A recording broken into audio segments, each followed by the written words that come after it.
আজকে হচ্ছে হাঁসের ডিমের ভাপা করব। এখানে পোস্তদানা, সর্ষা, মানে সরিষা সব পেস্ট করে টক দই নিয়েছি। আর এই হচ্ছে আমাদের বাড়ির হাঁসের ডিম। এটা দিয়ে করব, অনেক টেস্ট হবে। তো রান্নার পরে আবার তোমাদেরকে দেখাবো। তো অর্ধেক সরিষা বাটা এভাবে আমি দিয়ে নিব। তারপর হচ্ছে ডিমগুলো দিব। এরকম একটা ঢাকনাওয়ালা বাটিতেই দিতে হবে ভাপে। আমি কিন্তু এখনো কোনো তেল দিইনি, দিব। এই যে এখন সেই পেস্টগুলা হচ্ছে এইভাবে উপরে দিয়ে দিব। এই ভাপাটা কিন্তু অনেক মজা হয় না রে? আমরা প্রায় খাই, খুব টেস্ট হয়।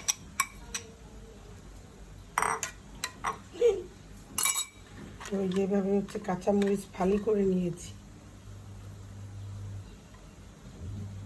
এখন দিয়ে দেবো সরিষার তেল।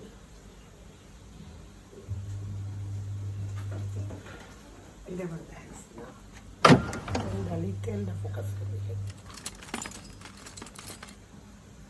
একটু বেশি করেই দিতে হবে।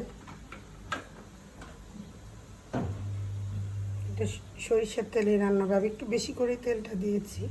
আর সরিষার তেল একটু বেশি হলে কোনো সমস্যা নেই। মাশাআল্লাহ, দেখতে কি সুন্দর হয়েছে না? এখন এটা হচ্ছে ভাপে বসিয়ে দিব। ভাপে বসিয়ে দিব এখন। আর উপরে একটা ভারী কিছু দিয়ে দিব আমি। এই যে যে কোনো একটা কিছু দিয়ে ভার দিয়ে, বা তারপর হচ্ছে ঢেকে দিব। এটা হচ্ছে এখন ঢেকে দিব।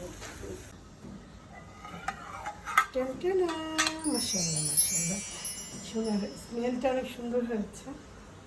এই তো এইভাবে কিন্তু তোমরা ডিম ভাপা করতে পারো, খুবই সহজ রেসিপি, একদম অনেক টেস্টিও হয়, খুবই মজা হয়। আর হেলদিও আমি বলবো এইভাবে ভাপা খাবার। তো সবাই ভালো থাকো, সুস্থ থাকো, সাবধানে থাকো। সবসময় মেয়েটা বলি, আমার জন্য সবাই দোয়া করবা। Thank you for watching. Excellent.